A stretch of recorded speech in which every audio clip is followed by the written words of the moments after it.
Punjabi radio USA ਸੁਣ ਰਹੇ ਸਾਰੇ ਸਰੋਤਿਆਂ ਨੂੰ ਬਲਵਿੰਦਰ ਕੌਰ ਵੱਲੋਂ ਪਿਆਰ ਭਰੀ ਸਤਿ ਸ਼੍ਰੀ ਅਕਾਲ। ਪ੍ਰੋਗਰਾਮ ਖਬਰ ਤੇ ਨਜ਼ਰ ਪ੍ਰੋਗਰਾਮ ਦੇ ਵਿੱਚ ਸਾਡੇ ਨਾਲ ਹੋਣਗੇ ਬਲਤੇਜ ਪੰਨੂ ਜੀ, ਦੱਸਣਗੇ ਭਾਰਤ ਵਿੱਚ ਪੰਜਾਬ ਦੇ ਵਿੱਚ ਕੀ ਕੁਝ ਵਾਪਰਿਆ। ਖਬਰਾਂ ਤੇ ਨਜ਼ਰ ਮਾਰਾਂਗੇ। ਖਬਰਾਂ ਤੋਂ ਪਹਿਲਾਂ ਧੰਨਵਾਦ ਸਾਡੇ ਸਪਾਂਸਰ ਦਾ ਜਿਨ੍ਹਾਂ ਨੇ ਇਸ ਪ੍ਰੋਗਰਾਮ ਨੂੰ ਸਪਾਂਸਰ ਕੀਤਾ, ਸਭ ਤੱਕ ਪਹੁੰਚਾਇਆ। Gurdeep Singh ਪਿਰਦੀ, ਕਲੋਵਸ Khalsa insurance agency, ਸੈਨੋਜੇ 4082722500, Satnam Singh Shergill Salma, Jarnail Singh ਲਿਨਵੁੱਡ, Jagtar Singh Anandpuri ਫਰੈਜ਼ਨੋ, Manjeet Singh ਦੇਵਾਨ ਫਰੈਜ਼ਨੋ। ਬਹੁਤ ਬਹੁਤ ਧੰਨਵਾਦ ਕਰਦੇ ਹਾਂ। ਪ੍ਰੋਗਰਾਮਾਂ ਨੂੰ ਸਪਾਂਸਰ ਕੀਤਾ, ਸਭ ਤੱਕ ਪਹੁੰਚਾਇਆ। ਸਾਡੇ ਨਾਲ ਜੁੜ ਚੁੱਕੇ ਨੇ ਬਲਤੇਜ ਪੰਨੂ ਜੀ, ਸਤਿ ਸ਼੍ਰੀ ਅਕਾਲ, ਸਵਾਗਤ ਹੈ ਜੀ। ਸਤਿ ਸ਼੍ਰੀ ਅਕਾਲ ਜੀ, ਧੰਨਵਾਦ ਜੀ, ਬਹੁਤ ਮਿਹਰਬਾਨੀ। ਤੇ ਗੱਲ ਕਰਾਂਗੇ ਪੰਜਾਬ ਸਰਕਾਰ ਦੇ ਸਲਾਹਕਾਰਾਂ ਦੀ ਜਿਹੜੇ ਲਾਏ ਸੀਗੇ, ਤੇ ਕੋਸ਼ਿਸ਼ ਹੋ ਰਹੀ ਆ ਕਿ ਜਿਹੜਾ ਲਾਭ ਦਾ ਅਹੁਦਾ ਆ ਉਸ ਨੂੰ ਕੱਢਣ ਦੀਆਂ ਕੋਸ਼ਿਸ਼ਾਂ ਹੋ ਰਹੀਆਂ। ਬਿਲਕੁਲ ਜੀ, ਐਕਚੁਅਲੀ ਇਹ ਮੁਸੀਬਤ ਜਿਹੜੀ ਆ ਜੀ ਉਹ ਆਪ ਗਲ ਜਿਹੜੀ ਆ ਉਹ ਪਾਈ ਆ, ਇਸ ਕਰਕੇ ਕਿ ਕਿਸੇ ਤਰੀਕੇ ਦੇ ਨਾਲ ਜਿਹੜੀਆਂ ਬਾਕੀ ਸੁਰਾਂ ਨੇ ਉਹਨਾਂ ਨੂੰ ਨੱਪਿਆ ਜਾ ਸਕੇ। ਪਰ ਇਹ ਕਹਾਣੀ ਜਿਹੜੀ ਹੁਣ ਉਲਟ ਪੈਂਦੀ ਨਜ਼ਰ ਆਉਂਦੀ ਆ, ਕਿਉਂਕਿ ਇਹ ਮਾਮਲਾ ਹਾਈ ਕੋਰਟ ਦੇ ਵਿੱਚ ਚਲੇ ਗਿਆ, ਜਿੱਥੇ ਹਾਈ ਕੋਰਟ ਦੇ ਵਿੱਚ ਸਰਕਾਰ ਨੇ ਇਹ ਲਿਖ ਕੇ ਦੇ ਦਿੱਤਾ ਕਿ ਅਸੀਂ ਕੁਛ ਵੀ ਇਹਨਾਂ ਨੂੰ ਦੇਣਾ ਨੀ ਗਾ, ਐਕਸਟਰਾ ਕੁਛ ਘਰ ਵਗੈਰਾ ਜਾਂ ਤਨਖਾਹਾਂ ਜਾਂ ਕਾਰਾਂ ਜਿਹੜੀਆਂ ਜੀ ਉਹ ਐਕਸਟਰਾ ਨਹੀਂ ਦੇਣੀਆਂ। ਤੇ ਫਿਰ ਇਹ ਆ ਕਿ ਕੈਬਨਿਟ ਦਰਜਾ ਜਿਹੜਾ ਜੀ ਉਹ ਕਿਵੇਂ ਹੋ ਗਿਆ। ਇਹੀ ਕੁਛ ਦਿੱਲੀ ਦੀ ਸਰਕਾਰ ਨੇ ਪਹਿਲਾਂ ਜਿਹੜਾ ਜੀ ਉਹ ਕੀਤਾ ਸੀਗਾ, ਜਦੋਂ ਉਹਨੇ ਚੀਫ ਪਾਰਲੀਮਾਨੀ ਸੈਕਟਰੀ ਲਾਏ ਸੀ। ਉਹਨਾਂ ਚੀਜ਼ਾਂ ਤੋਂ ਕੁਛ ਨਹੀਂ ਸਿੱਖਿਆ ਗਿਆ, ਅਦਾਲਤ ਨੇ ਨਹੀਂ ਸੀ ਮੰਨਿਆ ਇਹਨਾਂ ਚੀਜ਼ਾਂ ਨੂੰ।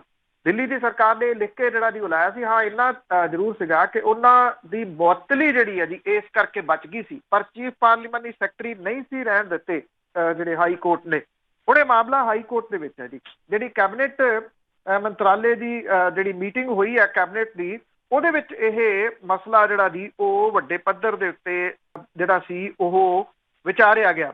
ਤੇ ਪੰਜਾਬ ਸਟੇਟ ਲੈਜਿਸਲੇਟਰ ਜਿਹੜੀ ਪ੍ਰੋਵਿੰਸ਼ੀਅਲ ਆਫ ਡਿਸਕੁਆਲੀਫਿਕੇਸ਼ਨ ਐਕਟ 1952 ਹੈ, ਇਹਦੇ ਘੇਰੇ ਦੇ ਵਿੱਚੋਂ ਬਾਹਰ ਕੱਢਣ ਲਈ ਆਰਡੀਨੈਂਸ ਲਿਆਉਣ ਦਾ ਫੈਸਲਾ ਜਿਹੜਾ ਜੀ ਉਹ ਕੀਤਾ ਗਿਆ।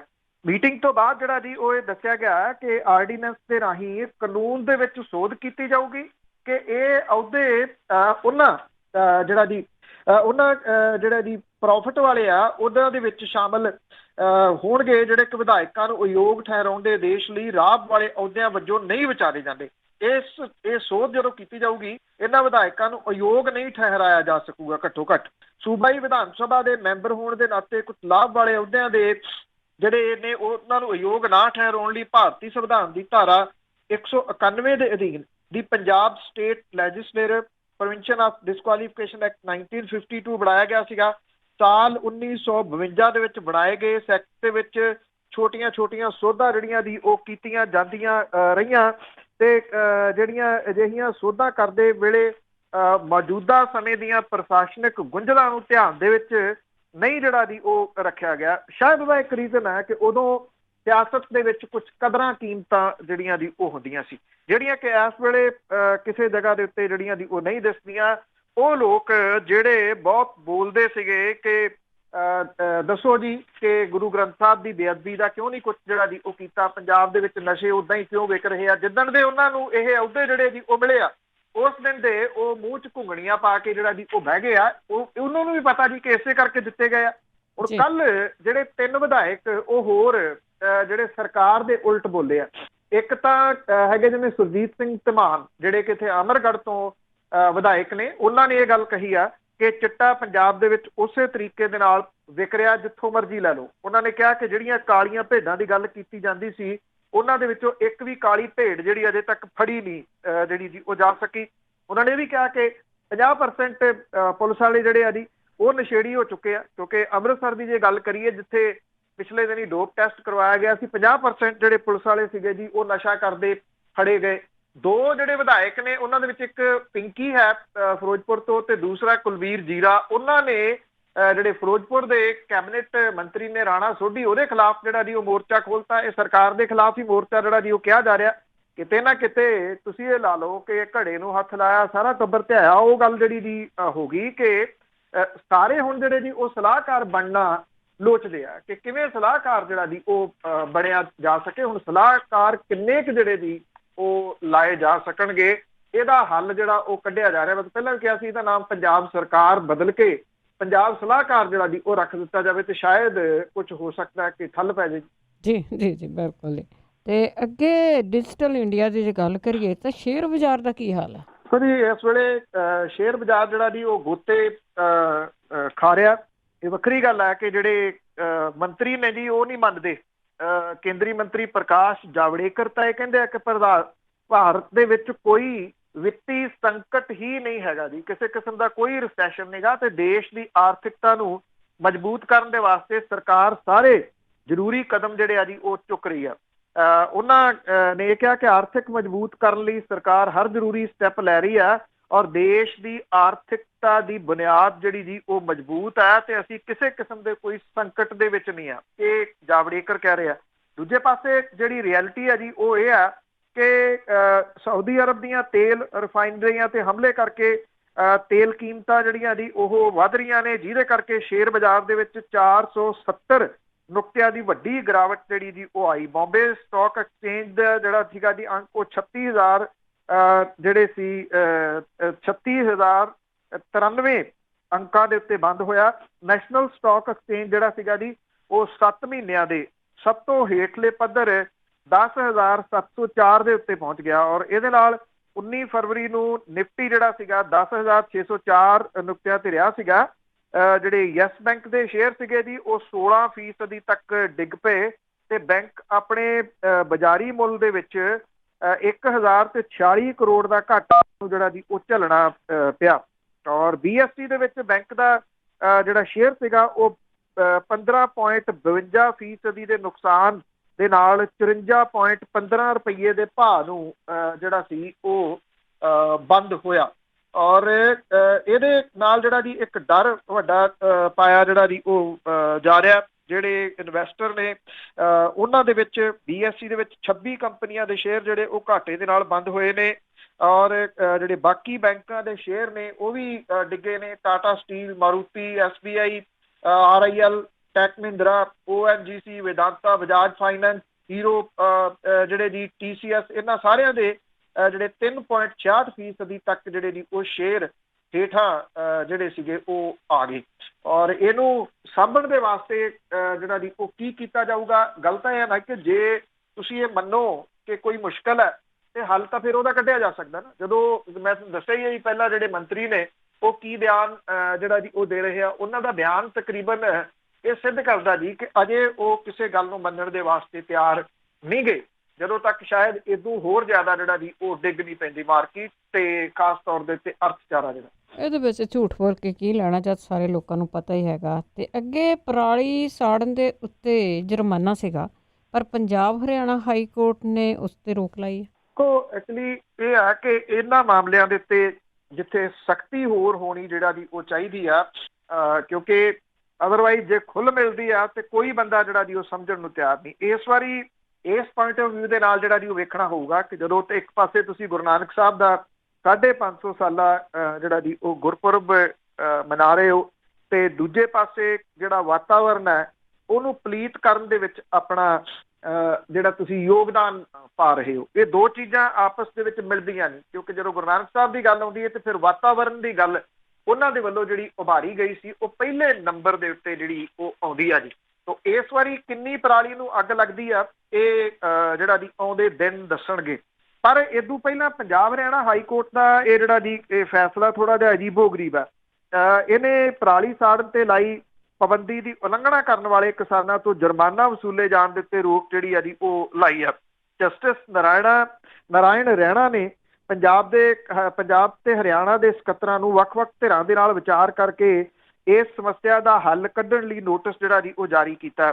ਦੋਵਾਂ ਸੂਬਿਆਂ ਦੀਆਂ ਖੇਤੀਬਾੜੀ ਯੂਨੀਵਰਸਿਟੀਆਂ ਨੂੰ ਵੀ ਇਸ ਸਮੱਸਿਆ ਦਾ ਹੱਲ ਕੱਢਣ ਦਾ ਨੋਟਿਸ ਜਿਹੜਾ ਜੀ ਉਹ ਜਾਰੀ ਕੀਤਾ। ਅਦਾਲਤ ਨੇ ਕੇਂਦਰ ਸਿਹਤ ਸਕੱਤਰ ਨੂੰ ਨੋਟਿਸ ਜਾਰੀ ਕਰਕੇ ਕੇਂਦਰ ਸਰਕਾਰ ਦੇ ਵੱਲੋਂ ਇਸ ਸਮੱਸਿਆ ਦੇ ਹੱਲ ਲਈ ਚੁੱਕੇ ਗਏ ਸਟੈਪ ਦੇ ਬਾਰੇ 'ਚ ਹਲਫੀਆ ਬਿਆਨ ਜਿਹੜਾ ਉਹ ਦੇਣ ਦੇ ਵਾਸਤੇ ਆਖਿਆ ਔਰ ਇਹਦੇ ਨਾਲ ਜਿਹੜੀ ਅਦਾਲਤ ਆ ਜੀ ਉਹਨੇ ਇਹ ਵੀ ਸਪਸ਼ਟ ਕੀਤਾ ਕਿ ਰੋਕ ਸਿਰਫ ਵਾਤਾਵਰਨ ਸੰਭਾਲ ਦੇ ਨਿਯਮਾਂ ਤਹਿਤ ਵਸੂਲੇ ਜਾਣ ਵਾਲੇ ਜੁਰਮਾਨਿਆਂ ਤੇ ਲਾਈ ਗਈ ਹੈ। ਸਰਕਾਰ ਜਿਹੜੀ ਬਾਕੀ ਕਾਰਵਾਈ ਉਹ ਜਾਰੀ ਰੱਖ ਸਕਦੀ ਆ। ਇਹਦੇ ਵਿੱਚ ਜਿਹੜਾ ਜੀ ਇਹ ਲਿਆਂਦਾ ਗਿਆ ਸੀਗਾ ਕਿ ਪਰਾਲੀ ਨੂੰ ਸਾੜਨ ਦੀ ਥਾਂ ਸ਼ਾਮਲਾ ਜਾਂ ਜੰਗਲਾਤ ਦੀ ਜ਼ਮੀਨ 'ਚ ਸਟੋਰ ਜਿਹੜਾ ਜੀ ਉਹ ਕੀਤਾ ਜਾ ਸਕਦਾ ਹੈ। ਇਸ ਕੇਸ ਨੂੰ ਜਿਹੜਾ ਸੀਗਾ ਜਨਹਿਤ ਪਟੀਸ਼ਨ ਦੇ ਵਜੋਂ ਜਿਹੜਾ ਜੀ ਉਹ ਵਿਚਾਰਿਆ ਜਾਊਗਾ। ਅਦਾਲਤ ਦੇ ਵਿੱਚ ਹਦਾਇਤਾਂ ਜਿਹੜਾ ਦੀ ਭਾਰਤੀ ਕਿਸਾਨ ਯੂਨੀਅਨ ਦੇ ਵਕੀਲ ਦੇ ਵੱਲੋਂ ਪਟੀਸ਼ਨ ਤੇ ਜਾਰੀ ਜਿਹੜੀਆਂ ਉਹ ਕੀਤੀਆਂ ਗਈਆਂ ਨੇ। ਪਿਛਲੇ ਸਮੇਂ ਦੇ ਦੌਰਾਨ ਜਿਹੜਾ ਜੀ ਬੜਾ ਅਜੀਬੋ-ਗਰੀਬ ਵਰਤਾਰਾ ਇੱਥੇ ਪੰਜਾਬ ਦੇ ਵਿੱਚ ਚੱਲਦਾ ਰਿਹਾ ਹੁੰਦਾ ਰਿਹਾ। ਇੱਕ ਪਾਸੇ ਤਾਂ ਨੇਤਾ ਜਿਹੜੇ ਆ ਜੀ ਉਹ ਇਹ ਕਹੀ ਜਾਂਦੇ ਕਿ ਪਰਾਲੀ ਦੇ ਨਾਲ ਪ੍ਰਦੂਸ਼ਣ ਹੁੰਦਾ, ਦੂਜੇ ਪਾਸੇ ਇਹੀ ਨੇਤਾ ਜਿਹੜੇ ਆ ਜੀ ਉਹ ਪਰਾਲੀ ਸਾੜਦੇ ਰਹੇ ਆ ਜਾ ਕੇ ਸੜਕਾਂ ਦੇ ਉੱਤੇ ਕਿ ਅਸੀਂ ਸਾੜਦੇ ਹਾਂ। ਕਿਸਾਨ ਕਹਿੰਦੇ ਆ, ਕਿਸਾਨ ਜਿਹੜੀਆਂ ਖਾਸ ਤੌਰ ਦੇ ਉੱਤੇ ਕਿਸਾਨ ਯੂਨੀਅਨਸ ਨੇ ਕਈ, ਉਹ ਕਹਿੰਦੀਆਂ ਕਿ ਅਸੀਂ ਪਰਾਲੀ ਜਿਹੜੀ ਦੀ ਉਹ ਸਾੜਾਂਗੇ। ਇਹ ਲੋਕ ਇੱਕ ਗੱਲ ਜਿਹੜੀ ਜੀ ਭੁੱਲਦੇ ਆ ਕਿ ਪਰਾਲੀ ਨੂੰ ਸਾੜ ਕੇ ਜਿਹੜਾ ਜੀ ਉਹ ਕਿਸੇ ਦੇ ਵਾਸਤੇ ਜਿਹੜੀ ਤੁਸੀਂ ਮੁਸ਼ਕਲ ਪੈਦਾ ਕਰਨ ਦੀ ਸੋਚਦੇ ਹੋ, ਤੁਹਾਡੇ ਆਪਣੇ ਵਾਸਤੇ ਸਭ ਤੋਂ ਪਹਿਲਾਂ ਜਿਹੜੀ ਮੁਸ਼ਕਲ ਪੈਦਾ ਹੁੰਦੀ ਆ। ਜਿਹੜੇ ਸਪਰੇਅ ਵਗੈਰਾ ਜਿਨ੍ਹਾਂ ਨੂੰ ਸਾਹ ਦਮੇ ਦੀ ਪ੍ਰੋਬਲਮ ਹੁੰਦੀ ਆ, ਇਹ ਦੁੱਗਣੇ ਤਿੱਗਣੇ ਮੁੱਲ ਦੇ ਉੱਤੇ ਚਲੇ ਜਾਂਦੀ ਹੈ ਜਿਨ੍ਹਾਂ ਦਿਨਾਂ ਦੇ ਦੌਰਾਨ ਪਰਾਲੀ ਜਿਹੜੀ ਉਹ ਪੰਜਾਬ ਦੇ ਵਿੱਚ ਸਾੜੀ ਜਾਂਦੀ ਹੈ। ਸੋ ਇਸ ਵਾਰੀ ਬੜਾ ਜਿਹੜਾ ਜੀ ਉਹ ਵੇਖਣ ਵਾਲਾ ਹੋਊਗਾ ਕਿ ਜਿਹੜੇ ਇੱਕ ਪਾਸੇ ਤਾਂ ਜਿਹੜਾ ਜੀ ਉਹ ਗੁਰਪੁਰਬ ਦੀਆਂ ਮਨਾਇਆ ਜਾ ਰਿਹਾ ਹੋਊਗਾ ਤੇ ਉਦੋਂ ਪਹਿਲਾਂ ਪਰਾਲੀ ਨੂੰ ਜਿਹੜੀ ਜੀ ਉਹ ਕਿੰਨੀ ਅੱਗ ਲਾਈ ਜਾਊਗੀ। ਪਰ ਜੇ ਜਾਗਰੂਕਤਾ ਹੋਊਗੀ ਲੋਕਾਂ ਵਿੱਚ ਫੇਰ ਹੀ ਆ। ਤੇ ਆਪਾਂ ਗੱਲ ਕੀਤੀ ਸੀਗੀ ਲਾਭ ਵਾਲੇ ਅਹੁਦੇ ਦੀ। ਇੱਕ ਪਾਸੇ ਤਾਂ ਸਰਕਾਰ ਲਾਭ ਵਾਲੇ ਅਹੁਦੇ ਦੇ ਲਈ ਤਰਲੋਂ ਮੱਛੀ ਹੋਈਆਂ ਫਿਰਦੇ ਆ, ਆਪਣੇ ਬੰਦੇ ਲਾਏ ਜਾ ਰਹੇ ਆ। ਦੂਜੇ ਪਾਸੇ ਉਹ ਮੁੰਡਾ ਜਿਹੜਾ ਖੁਦਕੁਸ਼ੀ ਕਰ ਗਿਆ ਸੀਗਾ ਪਰਿਵਾਰ ਦਾ ਕਰਜ਼ੇ ਦੇ ਕਰਕੇ, ਪਰ ਜਿਹੜਾ ਪ੍ਰਸ਼ਾਸਨ ਆ, ਸਰਕਾਰ ਆ, ਉਸਨੇ ਹੱਥ ਖੜੇ ਕੀਤੇ। ਦੇਖੋ ਜੀ ਇਹ ਟੱਲੇਵਾਲ ਦੇ ਨੇੜੇ ਹੈ ਜੀ ਭੋਤਨਾ, ਜਿੱਥੇ ਇਹ ਖੁਦਕੁਸ਼ੀ ਹੋਈ ਸੀ। ਪਰਿਵਾਰ ਦਾ ਇਹ 5ਵਾਂ ਮੈਂਬਰ ਸੀਗਾ ਔਰ ਪੀੜ੍ਹੀ ਦਾ ਜਿਹੜਾ ਦੀ ਚੌਥੀ ਪੀੜ੍ਹੀ, ਔਰ ਇਹ ਪੀੜ੍ਹੀ ਲਗਭਗ ਜਿਹੜੀ ਜੀ ਉਹ ਸਮਾਪਤ ਹੋਣ ਵੱਲ ਨੂੰ ਆ। 3 ਔਰਤਾਂ ਜਿਹੜੀਆਂ ਜੀ ਉਹ ਇਸ ਘਰ ਦੇ ਵਿੱਚ ਰਹਿ ਗਈਆਂ ਨੇ। ਇਹਦੀ ਦਾਦੀ, ਉਹਦੀ ਮਾਂ ਤੇ ਉਹਦੀ ਭੈਣ ਕਰਜ਼ੇ ਦੇ ਕਰਕੇ ਖੁਦਕੁਸ਼ੀਆਂ ਦਾ ਸੰਤਾਪ ਹੰਢਾਉਣ ਵਾਲੇ ਇਸ ਕਿਸਾਨ ਪਰਿਵਾਰ ਨੂੰ ਸਰਕਾਰ ਤੋਂ ਅਜੇ ਤੱਕ ਰਾਹਤ ਮਿਲਣੀ ਮੁਸ਼ਕਲ ਜਿਹੜੀ ਜੀ ਉਹ ਵਿਖਾਈ ਦੇ ਰਹੀ ਆ। ਪਰਿਵਾਰ ਦੇ ਮੈਂਬਰਾਂ ਦੇ ਨਾਲ ਸਕੇ ਸੰਬੰਧੀ ਵੀ ਇਹ ਆਸ ਲਾਈ ਬੈਠੇ ਆ ਕਿ ਕਰਜ਼ੇ ਕਰਕੇ ਖੁਦਕੁਸ਼ੀ ਕਰਕੇ ਪਰਿਵਾਰ ਦੇ ਜਿਹੜਾ ਅੰਤਮ ਚਿਰਾਗ ਸੀਗਾ ਜੀ ਲਵਪ੍ਰੀਤ ਸਿੰਘ, ਇਹਦੇ ਅੱਜ ਜਿਹੜਾ ਭੋਗ ਪੈ ਰਿਹਾ। ਕਿ ਉੱਥੇ ਕੋਈ ਜਿਹੜਾ ਜੀ ਸਰਕਾਰ ਐਲਾਨ ਕਰੂਗੀ, ਖਾਸ ਤੌਰ ਦੇ ਉੱਤੇ ਬੈਂਕ ਕਰਜ਼ੇ ਦੀ ਮੁਆਫੀ ਦੀ ਐਲਾਨ ਜਿਹੜਾ ਦੀ ਆਸ ਹਰ ਕੋਈ ਜਿਹੜਾ ਉਹ ਲਾਈ ਬੈਠਾ ਸੀਗਾ। ਪਰ ਜਾਣਕਾਰੀ ਦੇ ਅਨੁਸਾਰ ਪ੍ਰਸ਼ਾਸਨ ਦੇ ਵੱਲੋਂ ਹੋਰਨਾਂ ਖੁਦਕੁਸ਼ੀ ਪੀੜਤ ਪਰਿਵਾਰਾਂ ਵਾਂਗ ਸਰਕਾਰੀ ਨਿਯਮਾਂ ਅਨੁਸਾਰ ਮਿਲਦੀਆਂ ਸਹੂਲਤਾਂ ਜਾਂ ਲਾਭ ਇਸ ਪਰਿਵਾਰ ਨੂੰ ਦਿੱਤੇ ਜਾਣਗੇ, ਜਿਹੜੀ ਕਿ ਪੂਰੀ ਕਾਗਜ਼ੀ ਪ੍ਰਕਿਰਿਆ ਤੋਂ ਬਾਅਦ ਹੀ ਮਿਲਣਗੇ।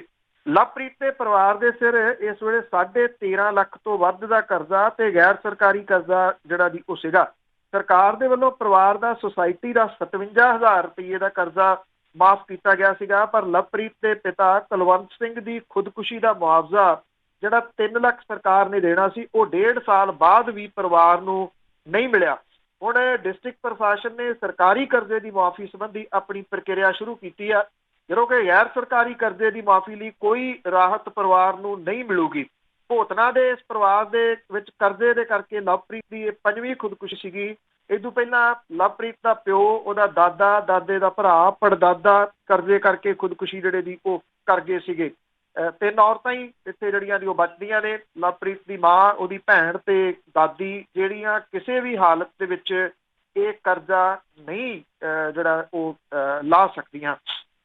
ਜਿਹੜੇ ਇੱਥੋਂ ਦੇ SDM ਨੇ ਉਹ ਕਹਿੰਦੇ ਕਿ ਪਰਿਵਾਰ ਦਾ ਸੁਸਾਇਟੀ ਦਾ ਕਰਜ਼ਾ ਮਾਫ ਜਿਹੜਾ ਜੀ ਉਹ ਕੀਤਾ ਜਾ ਚੁੱਕਿਆ। ਬੈਂਕ ਦੇ ਕਰਜ਼ੇ ਨੂੰ ਅਗਲੀ ਕਰਜ਼ਾ ਮੁਆਫੀ ਮੁਹਿੰਮ 'ਚ ਵਿਚਾਰਿਆ ਜਾਊਗਾ ਕਿਉਂਕਿ ਤੱਤੇ ਘਾਹ ਆ। ਉਹਨਾਂ ਨੂੰ ਇਹ ਆ ਕਿ ਹਾਲ ਦੀ ਘੜੀ ਜਿਹੜਾ ਦੀ ਉਹ ਟਾਲ ਲਓ। ਮੁੜ ਕੇ ਕੁਲਵੰਤ ਸਿੰਘ ਜਿਹੜਾ ਉਹਦਾ ਪਿਓ ਸੀ, ਉਹਦਾ ਕਿਸੇ ਨੇ ਨਹੀਂ ਪੁੱਛਿਆ ਤੇ ਹੁਣ ਅੱਗੋਂ ਜਿਹੜਾ ਜੀ ਉਹ ਕਿਹਨੇ ਜਿਹੜਾ ਉਹ ਪੁੱਛੂਗਾ। ਅੱਜ ਜਿਹੜਾ ਜੀ ਭੋਗ ਆ ਉਹਦਾ, ਉਹ ਇਸ ਮੌਕੇ ਦੇ ਉੱਤੇ ਕਿਸੇ ਵੱਡੇ ਐਲਾਨ ਦੀ ਉਮੀਦ ਜਿਹੜੀ ਉਹ ਨਹੀਂ ਹੈ। ਇੱਦਾਂ ਦੇ ਕੰਮਾਂ ਦੇ ਵਿੱਚ ਤੇ ਉਹ ਨਹੀਂ ਆਉਣਗੇ ਜੀ। ਤੇ ਅੱਗੇ ਗੱਲ ਕਰਦੇ ਹਾਂ, ਅਵਾਰਾ ਡੰਗਰਾਂ ਦੀ ਬਹੁਤ ਵੱਡੀ ਪ੍ਰੋਬਲਮ ਹੈ ਪੰਜਾਬ ਦੇ ਵਿੱਚ। ਇਸ ਦੇ ਹੱਲ ਲਈ ਮਾਨਸਾ ਦੇ ਵਿੱਚ ਸਾਰੀਆਂ ਸਿਆਸੀ ਧਿਰਾਂ ਇਕੱਠੀਆਂ ਹੋਈਆਂ। ਲਈ ਇਸ ਵੇਲੇ ਇਹ ਵੱਡੀ ਮੁਸੀਬਤ ਦੇ ਵਜੋਂ ਤੁਸੀਂ ਕਹਿ ਲਓ ਕਿ ਸਾਹਮਣੇ ਜਿਹੜਾ ਦੀ ਇਹ ਆ ਰਿਹਾ ਮਸਲਾ, ਔਰ ਤਕਰੀਬਨ ਬਹੁਤ ਸਾਰੇ ਸ਼ਹਿਰਾਂ ਦੇ ਵਿੱਚ ਜਿਹੜੇ ਦੀ ਉਹ ਇਕੱਠ ਹੋ ਰਹੇ ਆ। ਲੋਕ ਭੁੱਖ ਹੜਤਾਲਾਂ ਤੇ ਬਹਿ ਰਹੇ ਆ, ਮੋਮਬੱਤੀ ਮਾਰਚ ਕਰ ਰਹੇ ਆ। ਬੰਦ ਵੀ ਹੋਏ, ਮਾਨਸਾ ਬੰਦ ਹੋਇਆ ਸੀਗਾ ਪਿਛਲੇ ਦਿਨੀ ਜਿਹੜਾ ਜੀ। ਹੁਣ ਪੰਜਾਬ ਦੀਆਂ ਵੱਖ-ਵੱਖ ਸਿਆਸੀ ਧਿਰਾਂ ਜਿਹੜੀਆਂ ਨੇ ਜੀ, ਉਹਨਾਂ ਨੇ ਇੱਥੇ ਇਕਜੁੱਟਤਾ ਜਿਹੜੀ ਇਸ ਮਸਲੇ ਦੇ ਉੱਤੇ ਦਿਖਾਈ ਆ। ਅਵਾਰਾ ਪਸ਼ੂ ਸੰਘਰਸ਼ ਕਮੇਟੀ ਜਿਹੜੀ ਮਾਨਸਾ ਆ ਉਹਦੇ ਵੱਲੋਂ ਮੌਤ ਦਾ ਸ਼ਿਕਾਰ ਹੋਏ ਲੋਕਾਂ ਨੂੰ ਸ਼ਰਧਾਂਜਲੀ ਦੇਣ ਲਈ ਮੋਮਬੱਤੀ ਮਾਰਚ ਜਿਹੜਾ ਜੀ ਉਹ ਕੱਢਿਆ ਗਿਆ। ਇਹਦੇ ਵਿੱਚ ਰਾਜਨੀਤਿਕ, ਧਾਰਮਿਕ, ਵਪਾਰਕ ਤੇ ਸਮਾਜਿਕ ਪਾਰਟੀਆਂ ਇੱਕ ਪਲੇਟਫਾਰਮ ਤੇ ਜਿਹੜੀਆਂ ਜੀ ਉਹ ਇਕੱਠੀਆਂ ਹੋਈਆਂ ਦਿਸੀਆਂ। ਇਹਦੇ ਜਿਹੜੀ ਸੰਘਰਸ਼ ਕਮੇਟੀ ਦੇ ਮੈਂਬਰ ਸੀਗੇ ਜੀ, ਉਹਨਾਂ ਨੇ ਕਿਹਾ ਕਿ ਅਵਾਰਾ ਪਸ਼ੂਆਂ ਦੇ ਸਮੱਸਿਆ ਦੇ ਹੱਲ ਲਈ ਹੁਣ ਤੱਕ ਜਿਹੜੇ ਜੀ ਉਹ ਕਮੇਟੀ ਦੇ ਵੱਲੋਂ ਕਾਫੀ ਕੰਮ ਕੀਤੇ ਗਏ ਆ। ਸੰਗਰੂਰ ਤੋਂ ਮੈਂਬਰ ਪਾਰਲੀਮੈਂਟ ਭਗਵੰਤ ਮਾਨ ਨੇ ਕਿਹਾ ਜੀ ਕਿ ਉਹ ਮੁੱਦਾ ਪਾਰਲੀਮੈਂਟ ਦੇ ਵਿੱਚ ਉਠਾਉਣਗੇ। ਇਹ ਮੁੱਦਾ ਪੰਜਾਬ ਵਿਚਲੇ ਦੂਜੇ ਗੰਭੀਰ ਮੁੱਦਿਆਂ ਨਸ਼ਾ ਤੇ ਕਿਸਾਨੀ ਆਤਮ ਹੱਤਿਆ ਵਰਗਾ ਗੰਭੀਰ ਹੋ ਚੁੱਕਿਆ ਜੀ। ਪੰਜਾਬ ਏਕਤਾ ਪਾਰਟੀ ਤੋਂ ਸੁਖਪਾਲ ਸਿੰਘ ਖਹਿਰਾ ਸੀਗੇ ਜੀ, ਉਹਨਾਂ ਨੇ ਕਿਹਾ ਕਿ ਹੁਣ ਕੇਂਦਰ ਤੇ ਪੰਜਾਬ ਦੀ ਸੱਤਾਧਾਰੀ ਪਾਰਟੀ ਨੂੰ ਮਨੁੱਖੀ ਜਾਨਾਂ ਲਈ ਜਿਹੜੇ ਦੁਸ਼ਮਣ ਬਣੇ ਅਮਰੀਕਨ ਢੱਠੇ ਨੇ, ਇਹਨਾਂ ਦੇ ਹੱਲ ਲਈ ਸੋਚਣ ਦਾ ਸਹੀ ਸਮਾਂ ਹੈ। ਅਕਾਲੀ ਦਲ ਬਾਦਲ ਦੇ ਆਗੂ ਸਾਬਕਾ ਕਾਂਗਰਸੀ ਜਗਮੀਤ ਸਿੰਘ ਬਰਾੜ ਨੇ ਇਹ ਕਿਹਾ ਜੀ ਕਿ ਪਾਰਟੀ ਅਵਾਰਾ ਪਸ਼ੂਆਂ ਦੇ ਦੇਸ਼ ਵਿਆਪੀ ਸਮੱਸਿਆ ਦੇ ਹੱਲ ਲਈ ਪ੍ਰਧਾਨ ਮੰਤਰੀ ਦੇ ਨਾਲ ਗੱਲਬਾਤ ਕਰਕੇ ਇਸ ਸਮੱਸਿਆ ਦਾ ਹੱਲ ਜਿਹੜਾ ਜੀ ਉਹ ਯਕੀਨੀ ਬਣਾਇਆ ਜਾਊਗਾ। CPI ਦੇ ਹਰਦੇਵ ਅਰਸ਼ੀ ਹੋਰੀ ਸੀ ਜੀ, ਜਿਨ੍ਹਾਂ ਨੇ ਇਹ ਗੱਲ ਜਿਹੜੀ ਕਹੀ ਹੈ ਕਿ ਸਮੱਸਿਆ ਦਾ ਹੱਲ ਤੁਰੰਤ ਪੰਜਾਬ ਸਰਕਾਰ ਜਿਹੜੀ ਉਹ ਕਰੇ। ਇਹਦੇ ਵਿੱਚ ਕਾਂਗਰਸੀ ਵੀ ਜਿਹੜਾ ਜੀ ਉਹ ਸ਼ਾਮਲ ਸਨ। ਉਹਨਾਂ ਨੇ ਵੀ ਕਿਹਾ ਕਿ ਪੰਜਾਬ ਸਰਕਾਰ ਦੇ ਵੱਲੋਂ 5 ਮੰਤਰੀਆਂ ਦੀ ਸਬ ਕਮੇਟੀ ਜਿਹੜੀ ਆ ਉਹ ਬਣਾ ਦਿੱਤੀ ਗਈ ਆ। ਹੁਣ ਸਬ ਕਮੇਟੀ ਕੀ ਕਰੂਗੀ ਇਹ ਨਹੀਂ ਜਿਹੜਾ ਜੀ ਉਹ ਪਤਾ। ਇੱਥੇ ਪਟਿਆਲੇ ਦੇ ਵਿੱਚ 2 ਕੇਸ ਜਿਹੜੇ ਆ ਉਹ ਬੜੇ ਅਹਿਮ ਨੇ, ਜਿਨ੍ਹਾਂ ਦੀ ਸੁਣਵਾਈ, ਇੱਕ ਦੀ ਸੁਣਵਾਈ ਖਾਸ ਤੌਰ ਦੇ ਉੱਤੇ ਤੁਸੀਂ ਇਹ ਕਹਿ ਲਓ ਕਿ ਹੋਣੀ ਆ ਅਕਤੂਬਰ ਦੇ ਅਖੀਰ ਦੇ ਵਿੱਚ। ਔਰ ਅਕਤੂਬਰ ਦੇ ਅਖੀਰ ਦੇ ਵਿੱਚ ਜਦੋਂ ਇਹ ਸੁਣਵਾਈ ਹੋਊਗੀ ਤਾਂ ਉਹਦੇ ਵਿੱਚ ਪਰਿਵਾਰ ਦੇ ਵੱਲੋਂ ਪਾਇਆ ਗਿਆ ਮੁਆਵਜ਼ੇ ਦਾ ਕੇਸ ਜਿਹੜਾ ਜੀ ਉਹ ਬੜੀ ਅਹਿਮੀਅਤ ਰੱਖਦਾ ਹੈ। ਕੇਸ 2 ਪਏ ਆ। ਇਹ ਇੱਕ ਤਰੀਕਾ ਹੈਗਾ ਕਿਉਂਕਿ ਇਹਨਾਂ ਕੇਸਾਂ ਦੇ ਵਿੱਚ ਪਟਿਆਲੇ ਦੇ ਮੇਅਰ ਨੂੰ ਧਿਰ ਬਣਾਇਆ ਗਿਆ, ਇੱਥੋਂ ਦੇ ਕਮਿਸ਼ਨਰ ਨੂੰ ਧਿਰ ਜਿਹੜਾ ਜੀ ਉਹ ਬਣਾਇਆ ਗਿਆ, ਡਿਪਟੀ ਕਮਿਸ਼ਨਰ ਨੂੰ ਧਿਰ ਬਣਾਇਆ ਗਿਆ। ਤੋ ਵੇਖਣਾ ਜਿਹੜਾ ਜੀ ਇਹ ਹੋਊਗਾ ਕਿ ਇਸ ਮਾਮਲੇ ਦੇ ਵਿੱਚ ਜਿਹੜਾ ਜੀ ਅਦਾਲਤ ਕੀ ਫੈਸਲਾ ਦਿੰਦੀ ਹੈ। ਜੇ ਇਉਂ ਜਿਹੜਾ ਧਿਰ ਬਣਾਇਆ ਜਾਂਦਾ ਤੇ ਫਿਰ ਕੁਛ ਨਾ ਕੁਛ ਤੁਸੀਂ ਕਹਿ ਸਕਦੇ ਹੋ ਕਿ ਇਹ ਹੱਲ ਵੱਲ ਨੂੰ ਜਿਹੜਾ ਉਹ ਤੁਰ ਸਕਦਾ, ਨਹੀਂ ਤਾਂ ਅਦਰਵਾਈਜ਼ ਜਿਹੜੇ ਮੋਮਬੱਤੀਆਂ ਨੇ ਲੱਗਦਾ ਨਹੀਂ ਕਿ ਉਹ ਬਹੁਤਾ ਕੁਛ ਬਦਲ ਸਕਣਗੇ। ਨਹੀਂ ਜੀ, ਨਾ ਨਾਅਰੇਬਾਜ਼ੀ ਤੇ ਨਾ ਮੋਮਬੱਤੀਆਂ ਨੇ ਕੁਛ ਕਰਨਾ ਆ। ਕਾਨੂੰਨੀ ਕਾਰਵਾਈ ਨਾਲ ਸੂਤ ਹੋਣਗੇ। ਤਾਂ ਅੱਗੇ ਗੱਲ ਕਰਦੇ ਹਾਂ ਪੰਜਾਬ ਪੁਲਿਸ ਦੀ, ਸਾਰੇ ਦੇਸ਼ ਦੇ ਵਿੱਚੋਂ ਦੂਜੇ ਨੰਬਰ ਤੇ ਆਈ ਆ ਲੰਬੀ ਡਿਊਟੀ ਲਈ। ਬਿਲਕੁਲ ਜੀ, ਐਕਚੁਅਲੀ ਤਾਂ ਪੰਜਾਬ ਪੁਲਿਸ ਜਿਹੜੀ ਹੈ ਜੀ ਉਹ ਆਪਣੇ ਖਿਝ ਪੁਣੇ ਦੇ ਕਰਕੇ ਜਿਹੜਾ ਜੀ ਉਹ ਚਰਚਿਤ ਰਹਿੰਦੀ ਆ। ਅੱਜ ਕੱਲ੍ਹ ਕਈ ਮਾਮਲਿਆਂ 'ਚ ਜਿਹੜੀ ਜੀ ਉਹ ਚਰਚਿਤ ਹੈ। ਕਿਤੇ ਤਾਂ ਚੁੱਪ ਕਰਕੇ ਛਾਪਾ ਮਾਰ ਦਿੰਦੀ ਆ, ਕਿਤੇ ਗਾਲਾਂ ਕੱਢਦੀ ਆ, ਤੇ ਉਹਦੇ ਕਰਕੇ ਵੀ ਚਰਚਿਤ ਆ ਜੀ। ਪਰ ਇਹ ਐਕਚੁਅਲੀ ਜਿਹੜੀ centre for the study of developing societies, ਇਹਦੀ status of policing in India report 2019, ਇਹਦੇ ਵਿੱਚ ਜਿਹੜੇ ਖੁਲਾਸੇ ਕੀਤੇ ਆ ਉਹ ਇਹ ਕਹਿੰਦੇ ਆ ਕਿ ਪੰਜਾਬ ਪੁਲਿਸ ਦੇ ਅਫਸਰ ਤੇ ਮੁਲਾਜ਼ਮ ਦਿਨ ਦੇ ਵਿੱਚ ਤਕਰੀਬਨ 17 ਘੰਟੇ ਡਿਊਟੀ ਕਰਦੇ ਆ। ਔਰ ਦੇਸ਼ ਭਰ ਦੇ ਵਿੱਚੋਂ ਲੰਮੀ ਡਿਊਟੀ ਕਰਨ ਦੇ ਵਿੱਚ ਪੰਜਾਬ ਪੁਲਿਸ ਦਾ ਦੂਜਾ ਜਿਹੜਾ ਜੀ ਉਹ ਜਗ੍ਹਾ। ਉੜੀਸਾ ਪੁਲਿਸ ਡਿਊਟੀ ਦੇ ਵਿੱਚ ਸਭ ਤੋਂ ਜਿਹੜੀ ਜੀ ਉਹ ਅੱਗੇ ਆ, ਪੰਜਾਬ ਪੁਲਿਸ ਤੋਂ ਵੀ ਅੱਗੇ ਆ, ਜਿੱਥੋਂ ਦੇ ਮੁਲਾਜ਼ਮ ਜਿਹੜੇ ਆ ਉਹ ਦਿਨ ਦੇ ਵਿੱਚ 18 ਘੰਟੇ ਡਿਊਟੀ ਜਿਹੜੀ ਆ ਉਹ ਕਰਦੇ ਆ। ਇਹ ਜਿਹੜੀ ਨੈਸ਼ਨਲ ਸਟੱਡੀ ਆ, ਇਹਦੇ ਰਿਪੋਰਟ ਦੇ ਅਨੁਸਾਰ ਪੰਜਾਬ ਪੁਲਿਸ ਗੁਆਂਢੀ ਸੂਬਿਆਂ ਹਰਿਆਣਾ ਤੇ ਰਾਜਸਥਾਨ ਦੀ ਪੁਲਿਸ ਦੇ ਨਾਲੋਂ ਵੱਧ ਡਿਊਟੀ ਕਰਦੀ ਆ। ਨਾਗਾਲੈਂਡ ਪੁਲਿਸ ਜਿਹੜੀ ਹੈ ਜੀ ਉਹ 8 ਘੰਟੇ ਡਿਊਟੀ ਕਰਦੀ ਹੈ। ਇਹ ਇੱਕ ਪੁਲਿਸ ਹੈ ਪੂਰੇ ਮੁਲਕ ਦੇ ਵਿੱਚੋਂ ਜਿਹੜੀ ਸਿਰਫ 8 ਘੰਟੇ ਡਿਊਟੀ ਕਰਦੀ ਆ। ਆਂਧਰਾ ਪ੍ਰਦੇਸ਼, ਬਿਹਾਰ, ਹਰਿਆਣਾ, ਹਿਮਾਚਲ ਪ੍ਰਦੇਸ਼, ਰਾਜਸਥਾਨ, ਤੇਲੰਗਾਨਾ, ਛੱਤੀਸਗੜ੍ਹ, ਇਹਦੀ ਪੁਲਿਸ ਜਿਹੜੀ ਹੈ ਜੀ ਉਹਨਾਂ ਨੂੰ 16 ਘੰਟੇ ਡਿਊਟੀ ਕਰਨੀ ਪੈਂਦੀ ਆ। ਯੂਪੀ ਦੀ ਪੁਲਿਸ ਜਿਹੜੀ ਹੈ ਜੀ 24 ਘੰਟੇ ਮਾਫ ਕਰਨਾ 15 ਘੰਟੇ ਜਿਹੜੀ ਹੈ ਜੀ ਉਹ 24 ਘੰਟਿਆਂ ਦੇ ਵਿੱਚੋਂ ਡਿਊਟੀ ਕਰਦੀ ਆ। ਅਸਾਮ, ਦਿੱਲੀ ਤੇ ਉੱਤਰਾਖੰਡ ਦੀ ਪੁਲਿਸ ਜਿਹੜੀ ਆ ਉਹ 14 ਘੰਟੇ ਡਿਊਟੀ ਜਿਹੜੀ ਉਹ ਕਰਦੀ ਆ। ਮੱਧ ਪ੍ਰਦੇਸ਼ ਤੇ ਝਾਰਖੰਡ 11 ਘੰਟੇ ਕੰਮ ਕਰਦੀ ਆ। ਜਿਹੜੇ ਪੰਜਾਬ ਪੁਲਿਸ ਦੇ ਅਕਸ ਜਿਹੜੇ ਨੇ ਉਹ ਇਦਾਂ ਦਾ ਬਣਿਆ ਜੀ ਕਿ ਉਹਨਾਂ ਦੇ ਸਾਰੇ ਜਿਹੜੇ ਦਿਨ ਤਿਉਹਾਰ ਨੇ ਉਹ ਸੜਕਾਂ ਦੇ ਉੱਤੇ ਲੰਘਦੇ ਆ। ਮਾਡਲ ਪੁਲਿਸ ਐਕਟ ਦੀ ਧਾਰਾ 8 ਦੇ ਵਿੱਚ ਇਹ ਜਿਹੜਾ ਜੀ ਉਹ ਸਪਸ਼ਟ ਹੈ ਕਿ ਜਿਹੜੀ ਪੰਜਾਬ ਸਰਕਾਰ ਹੈ ਉਹ ਇਹ ਕਰੂਗੀ ਕਿ ਜਿਹੜੇ ਪੁਲਿਸ ਮੁਲਾਜ਼ਮ ਨੇ ਉਹਨਾਂ ਤੋਂ ਆਮ ਹਾਲਾਤ ਦੇ ਵਿੱਚ ਦਿਨ 'ਚ 8 ਘੰਟੇ ਡਿਊਟੀ ਲਈ ਜਾਵੇ, ਔਰ ਜੇ ਜ਼ਰੂਰਤ ਹੋਵੇ ਤਾਂ 12 ਘੰਟੇ ਇਹ ਕੀਤੀ ਜਿਹੜਾ ਜਾਵੇ, ਨਾਲ ਹਫ਼ਤਾਵਾਰੀ ਛੁੱਟੀ ਦਿੱਤੀ ਜਾਵੇ। ਪਰ ਇਹ ਕਦੀ ਵੀ ਲਾਗੂ ਨਹੀਂ ਹੋ ਸਕਿਆ। ਜਦੋਂ ਕਾਂਗਰਸ ਦੀ ਸਰਕਾਰ ਆਈ ਸੀ ਤਾਂ ਕੈਪਟਨ ਅਮਰਿੰਦਰ ਸਿੰਘ ਹੋਰਾਂ ਨੇ ਵੀ ਇਹ ਐਲਾਨ ਕੀਤਾ ਸੀਗਾ ਬਣਦਿਆਂ ਸਾਰ ਕਿ 8 ਘੰਟੇ ਡਿਊਟੀ ਲਈ ਜਾਊਗੀ, ਪਰ ਇਸ ਤਰ੍ਹਾਂ ਦਾ ਕੁਝ ਵੀ ਜਿਹੜਾ ਜੀ ਉਹ ਨਹੀਂ ਹੋਇਆ। ਉਹ ਮਹਿਜ਼ ਐਲਾਨ ਹੀ ਜਿਹੜਾ ਉਹ ਰਹਿ ਗਿਆ।